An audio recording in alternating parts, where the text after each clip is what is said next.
전 수학 강사 이정환입니다. 반갑습니다. 전 오늘 크게 두 가지를 설명을 할 건데요. 이제 어제 애들이 봤던 수능이 좀 어땠는지, 제가 이제 겨울에 어떤 수업 진행할 건지 소개를 드리도록 하겠습니다. 저를 모르시는 분들도 있을 것 같아서 간단히 소개해드리면, 저 이제 수학을 전공을 했고요. 그 다음에 대치동에서 출강하는 학원은 국악학원이랑 세정학원이랑 그리고 강대에서 이제 수업을 진행을 하고 있습니다. 어제 나왔던 수능에 대해서 간단하게 좀 설명을 드릴게요. 미적분 100점 받은 친구들의 표점이 147이에요. 전 과목에서 일단 제일 높고요. 기하 100점 학생보다는 3점 정도가 이제 높게 표점이 책정됐다. 혹시 그 고민하시나요? 미적할지 기하할지? 그냥 미적을 하시는 게 맞아요. 대치동 같은 경우 일단 기하 수업이 거의 없다고 보시면 돼요. 제가 애들을 가르쳐 본 결과 미적을 하는 게 수학 1에도 도움이 되고 수학 2에도 도움이 되니까 그냥 미적으로 결정을 하시는 게 제일 좋다. 1등급은 커트라인 85, 2컷 76, 3컷 65, 4컷 51. 저 점수대를 보면서 이제 알 수 있는 부분이 뭐냐면 2등급 이상인 애들은 풀면서 기존과 비슷한 느낌을 받았던 것 같은데 3등급 이하 때 친구들부터는 되게 어렵다라는 느낌을 받았던 것 같아요. 이게 점수의 차이를 보니까 여기서 여기 갈 땐 9점밖에 차이가 안 나죠. 근데 11점 차이 나고 14점 차이 나죠.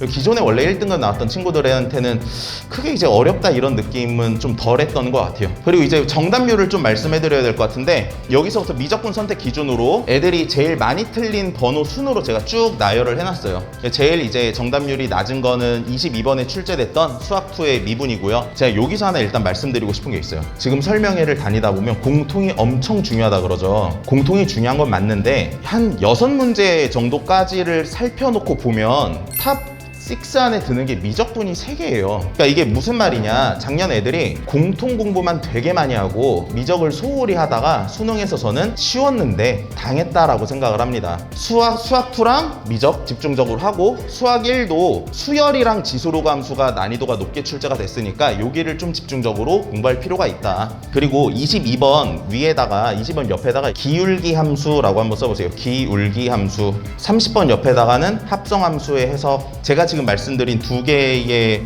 주제는 교과서에 있는 주제가 아니에요. 심화 개념이라고 좀 생각을 하시면 되거든요. 근데 그게 기존의 기출에서도 나왔던 적이 있고 강대 컨텐츠에서도 올해 되게 많이 다뤘던 주제예요. 이걸 토대로 어머니들께 학습 전략만 좀 마지막으로 정리를 해드리면, 기출에만 의존하지 말고 기출 아이디어가 이제 반영된 새로 제작된 문제를 많이 풀어야 된다.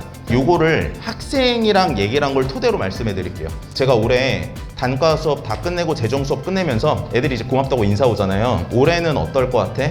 올해는 잘 갈 것 같아요. 작년에는 그럼 왜 안 됐고 올해는 잘 될 것 같아? 그랬더니 작년 고3 올라갈 때 기출 문제만 계속 풀었던 게 자기한테는 독이었던 것 같대요. 왜냐면 경향이 바뀌었는데 이 바뀐 경향의 기출을 반영해서 공부를 한 게 아니라 옛날부터 나왔던 문제들만 계속 풀고 있었던 거죠. 그리고 올해 수능도 보면은 아이디어는 기출 아이디어가 살아있거든요.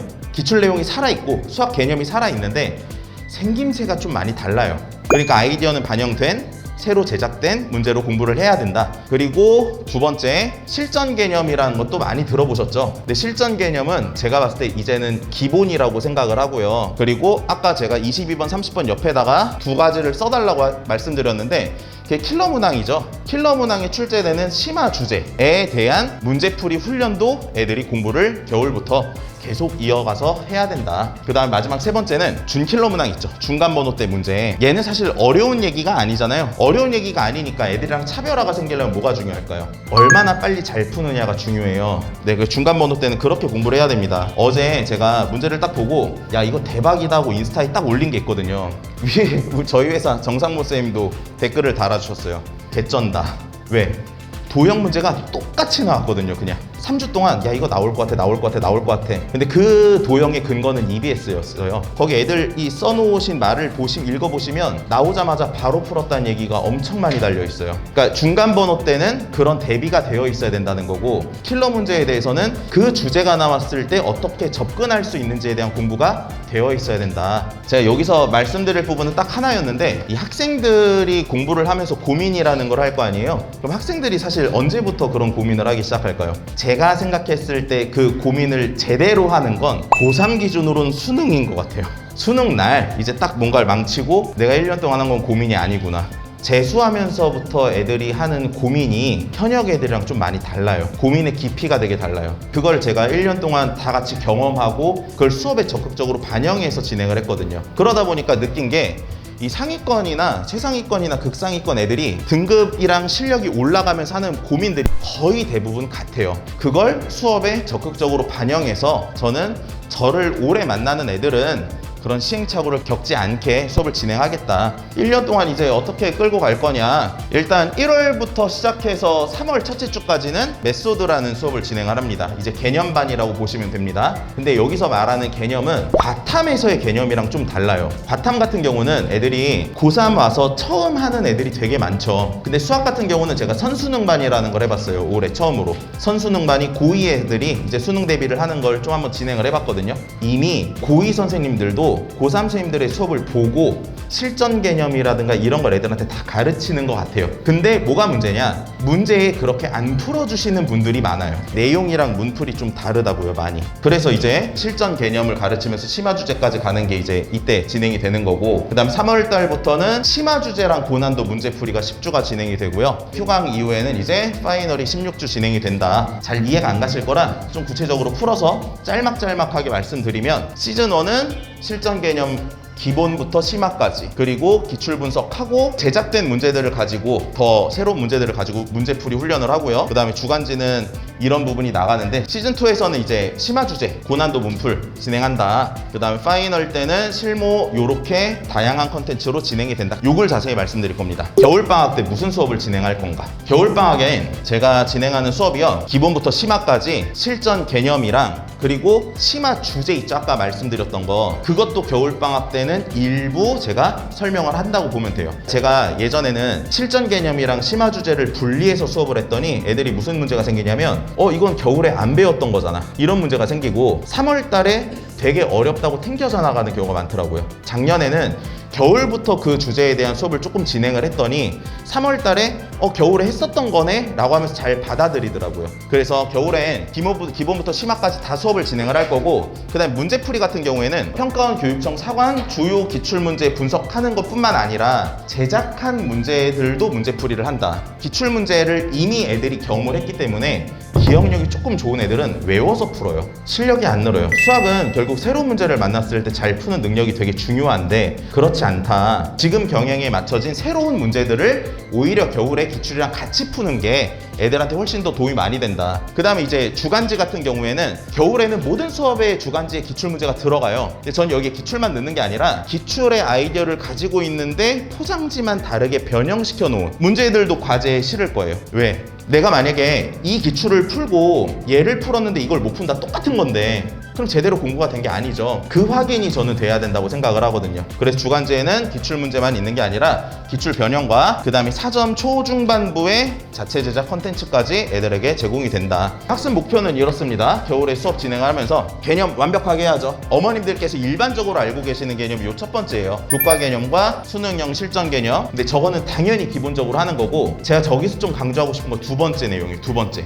선배들이 헷갈려 했던 상황에 대해서 미리 정리를 한다. 수학이 뭐가 문제냐면 개념을 가지고 문제를 풀어야 되는데 개념량이 되게 적어서 문제를 풀다 보면 이게 뭐지 하면서 새로운 개념이라는 게 또 있다는 거죠. 그 문제를 만나기 전에는 알 수가 없는 거예요. 그 문제를 만나야지만 알 수 있는 거예요. 그 애들이 헷갈려했던 부분도 제 개념에는 정리가 된 상태로 애들이 문제를 마주치지 않아도 미리 한번 경험해보고 생각할 수 있게 겨울방학 때 개념 수업을 진행을 할 겁니다. 그 다음에 이제 두 번째 문제풀이 파트는 애들이 수학 문제를 풀 때 해설지처럼 푼다. 과연 수능을 다 맞을 수 있을까 하고 생각을 해보면 다 맞을 수도 있죠. 어떤 애들이 다 맞냐? 어렸을 때부터 경시를 해서 계산력이 되게 빠르고 탄탄한 애들, 걔네들은 해설지처럼 풀어도 문제를 다 풀고 100점을 맞을 수가 있어요. 근데 거의 대부분의 친구들은 일단 계산 실수도 많을 뿐 아니라 해설지처럼 풀면 그 긴 계산을 못 버티거든요. 그럼 이걸 뛰어넘을 수 있는 건 뭐냐? 출제자가 무슨 생각을 가지고 뭘 내고 싶었는지 파악이 되고, 식을 보더라도 이걸 그냥 문자로만 인식하는 게 아니라 식을 보고 해석이 되면 풀이 자체가 좀 많이 달라지는 부분들이 생겨요. 문제풀이는 이제 출제자가 무슨 생각을 가지고 출제한 건지를 제가 설명을 하고, 최상위권 선배들이 실전에서 어떤 식으로 문제를 풀었는가, 그러니까 정확한 문제풀이가 뭔가를 겨울방학 때부터 애들한테 보여준다라고 생각하시면 될 것 같습니다. 그리고 이제 두 번째는 아까 말씀드린 것처럼 심화 주제들은요, 이런 식으로 접근을 해야 돼 라는 테크닉적인 부분이 있어요. 그것도 겨울방학 문제풀이에서 진행을 한다라고 생각하시면 되고, 지금까지 나오지 않았지만 이런 부분들은 좀 생각해보면 출제될 수 있을 것 같아 라는 것도 겨울방학 때 애들에게 조금씩 경험을 시킬 거다. 일단 수업 계획, 이 커리큘럼 보시면 제가 여기에 써놓은 이 순서가 교과 단원 순이 아니에요. 수능을 공부할 때의 컬이랑 처음 배울 때의 컬이가 다르다고 생각해요. 수능 수학을 배울 때 커리큘럼은 중요한 단원을 위주로 공부를 하는 게 맞다라고 생각을 하거든요. 수학 1, 수학 2는 기본적으로 내신 공부를 애들이 한 번 했다라는 전제를 갖고 제가 수업을 할 거예요. 수능에 나오는 실제 중요한 내용들 위주로 제가 수업을 진행한다 보시면 되고요. 1단원이 원래 미적분 1단원이 수열의 극한이고요. 그 다음에 2단원이 미분이고 3단원이 적분이에요.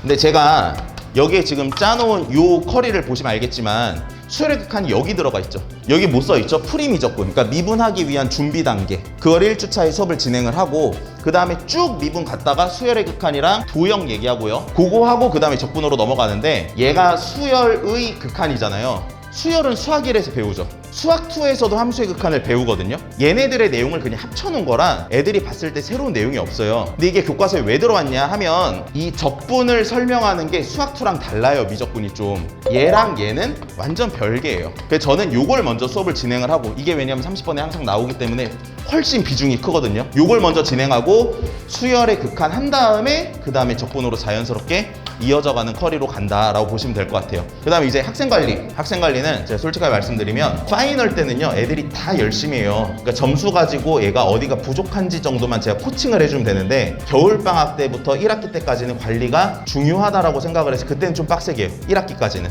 일단 과제 점검 및 천사기라고 써놨죠. 애들이 주간지를 풀면요, 들어올 때 저희 조교 애들한테 다 제출을 해요. 그리고 얘가 푼 풀이를 보면서 제가 알려줬던 방식을 이용해서 풀어왔는지, 지가 잘못된 걸 가지고 풀어왔는지, 이걸 첨삭해서 끝나고 다시 나눠주는 구조. 그리고 모르는 문제가 있으면 저희 조교 애들이 찾아가서 답변해주는 구조. 이렇게 이제 과제 검사가 이루어지고, 그리고 첫 주차 빼고 두 번째 주차부터는 항상 복습 테스트를 봐요. 근데 복습 영상도 매주 수업하는 거를 촬영해서 애들에게 제공을 합니다. 그 다음에 애들 질문 같은 경우는 수업 전후에 당연히 잘 받아주지만 평상시에 궁금한 부분도 질문을 할 수 있죠. 카카오톡을 이용해서 받아줘요. 애들이 그냥 카톡을 제일 편하게 생각해서 카톡으로 할게 라고 했을 때 질문량이 달라지더라고요. 그래서 카카오톡 플러스 친구를 이용해서 24시간 질의응답을 받아준다. 요게 사실 오늘의 제일 중요한 거죠. 그쵸? 제가 현장 강의를 세정학원에서 올해부터 진행을 하게 됐는데, 원래 공통반만 진행을 하려 하다가 원장님이랑 대화가 잘 돼가지고 미적분까지 여기서 풀 커리큘럼을 진행할 수 있게 됐어요. 그래서 목요일날